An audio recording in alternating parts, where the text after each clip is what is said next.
Un homme est à la tête d'une organisation criminelle internationale.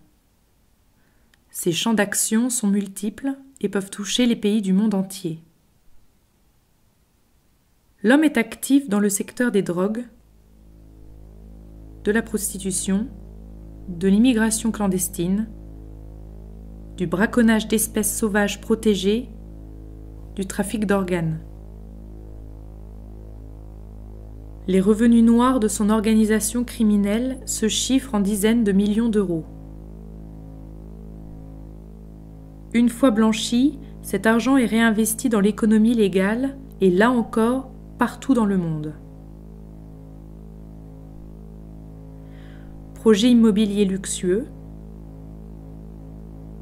achat de jets privés, voitures de sport, rachat d'usines, activités sur les places boursières et dans les dark pools, financement de partis politiques, création de sociétés dans le secteur tertiaire, achat d'actions de multinationales, supermarchés, casinos, etc., etc. En règle générale, toute société développée ne peut que se satisfaire d'investissements favorisant la croissance et l'emploi, et ce, quelle que soit l'origine de l'argent. Mais avant d'en arriver à ces investissements légaux et juteux, il faut expliquer les méthodes pour blanchir l'argent. Tout d'abord, il convient de préciser que le chef de l'organisation criminelle ne s'implique pas personnellement dans les opérations de blanchiment. Pour plus de sécurité, il délègue à de fidèles lieutenants, lesquels sauront eux aussi rester anonymes. L'un de ces lieutenants a 1,5 million de dollars à blanchir. Ce sont des narcodollars provenant du trafic de drogue colombien. Pour lui, il est impératif de faire pénétrer ces dollars dans le système bancaire. Mais comme il s'agit d'argent liquide, et de beaucoup d'argent, il faut une banque peu regardante en la matière. Cela tombe bien, des banques peu regardantes, et il y en a à Saint-Vincent et les Grenadines, paradis bancaire, fiscal et judiciaire. Le mafieux et son argent pourront s'y rendre en petit avion de tourisme. Qu'est-ce qu'un paradis fiscal ? Précisons tout de suite un point important. Le paradis fiscal fait partie du système économique mondial. Ce n'est pas du tout un territoire en marge. Quelle que soit sa position géographique, le paradis fiscal agit de plain-pied avec n'importe quel autre État du monde. États-Unis, Australie, Allemagne, Chine, France, etc.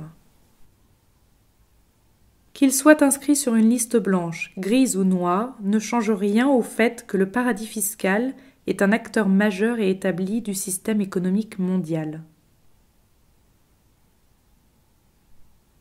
Qu'offre-t-il de si intéressant ?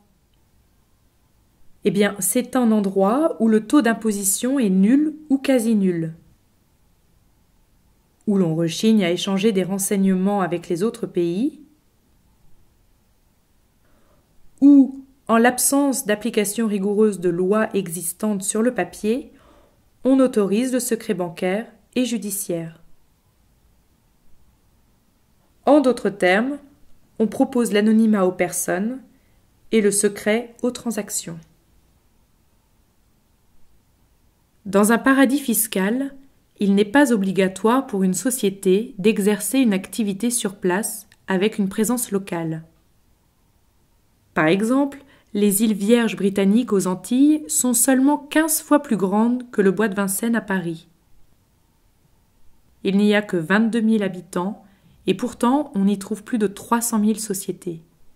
Donc, de toute évidence, toutes ces sociétés n'ont pas d'implantation physique sur place. Ce ne sont en réalité que des boîtes aux lettres, des coquilles vides servant de masques, de paravents, d'écrans. Conclusion. Le paradis fiscal propose des conditions imbattables aux sociétés. Il est même très facile d'en créer une. Sur place, ou à Berlin, à Paris, à Bogota, derrière son petit ordinateur, On peut, moyennant 1 500 € et 2 jours de délai, créer une société écran. On trouve aussi de nombreux cabinets d'avocats installés dans les paradis et qui proposent à la vente des sociétés clés en main avec homme de paille inclus. En général, celles-ci ont des noms insipides et passe-partout, tels que ça ou ça. Créer une société écran est d'ailleurs devenu tellement facile que l'on peut aujourd'hui en dénombrer plus de 2 millions de par le monde. À travers elle, des milliers de milliards de dollars d'actifs sont dans les paradis fiscaux et autant y transitent. Cet argent vient de partout. De l'optimisation fiscale des entreprises, des hedge funds, du blanchiment de l'argent sale, de l'évasion fiscale, comme celle d'un ministre du budget français par exemple. Pour déposer l'argent en liquide dans une banque de Saint-Vincent et les Grenadines, il faut que le criminel y possède un compte. Il doit donc au préalable s'adresser à un cabinet d'avocats situé, pour plus de prudence, dans un autre paradis fiscal, les îles Vierges britanniques par exemple. Là, il crée une société écran avec l'aide du cabinet. Un avocat sera même désigné pour l'administrer, pour le compte du mafieux, dont le nom n'apparaîtra dans aucun document administratif. Cette société écran sera baptisée Le Cygne, et c'est au nom du cygne qu'un compte pourra être ouvert dans la banque peu regardante. Le mafieux peut alors effectuer ses versements régulièrement. À partir de là, la banque peut émettre une carte de crédit dont le titulaire est la société Le Cygne, et qui servira directement au chef de l'organisation criminelle, lequel pourra l'utiliser partout dans le monde. Mais comme les recettes sont énormes, il faut pouvoir réinvestir cet argent dans l'économie légale ou dans le secteur boursier. Comme la banque est laxiste, elle n'a pas bonne réputation sur la scène internationale.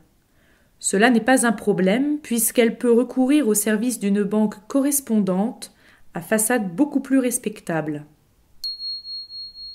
Elle pourrait donc, par exemple, demander à la TBSSR Private Bank, basée au Luxembourg, d'agir en son nom, moyennant honoraires, bien entendu. Si la prestigieuse TBSSR Private Bank accepte, la petite banque de Saint-Vincent et les Grenadines pourra alors réaliser des transactions sur toutes les places financières mondiales importantes où elle n'a pourtant aucune implantation. Une banque, de renommée internationale et de bonne réputation, peut ainsi être la correspondante de milliers d'autres banques à travers le globe, dont plusieurs douteuses.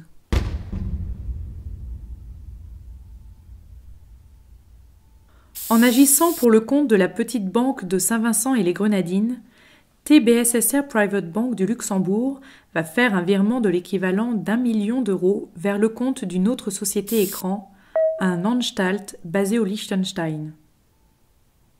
Le compte de la société, la Truffe, se verra alors crédité d'un montant d'1 million d'euros. 3 pays différents sont donc impliqués dans ces mouvements d'argent. Mais notons bien que pour l'instant, ceux-ci se font à l'intérieur de paradis fiscaux.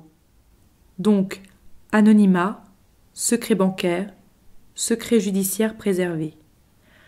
Personne ne posera de questions et aucune autorité ne cherchera à connaître l'origine des fonds. Les 1 million d'euros vont rester au Liechtenstein et ne plus en bouger. Le lieutenant de l'organisation criminelle se rend maintenant à Paris et sollicite un prêt d'1 million d'euros auprès d'une grande banque française ayant pignon sur rue. Pour l'obtenir facilement, il informe le banquier français de l'existence du compte en banque au Liechtenstein, crédité d'1 million d'euros. Cette somme pourra donc faire office de garantie au contrat de prêt français demandé. La banque parisienne constate l'existence de cette somme et accorde son prêt sans difficulté au mafieux. Celui-ci peut alors investir son million d'euros dans l'économie en toute légalité. Il choisit un projet immobilier en Corse. Si l'opération se révèle rentable, le criminel remboursera les échéances de son prêt légal et les 1 million d'euros du Liechtenstein serviront à garantir un nouveau prêt et donc un nouvel investissement légal.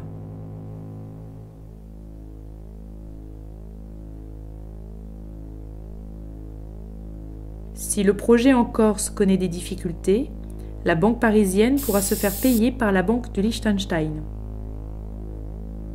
Mais deux choses sont essentielles. La première, c'est que l'argent a été blanchi puis réinvesti dans l'économie légale. La deuxième, c'est que grâce à ce procédé, l'argent prêté par la banque parisienne n'a pas de lien avec l'argent de Saint-Vincent et les Grenadines, donc plus aucun lien avec l'argent de la drogue.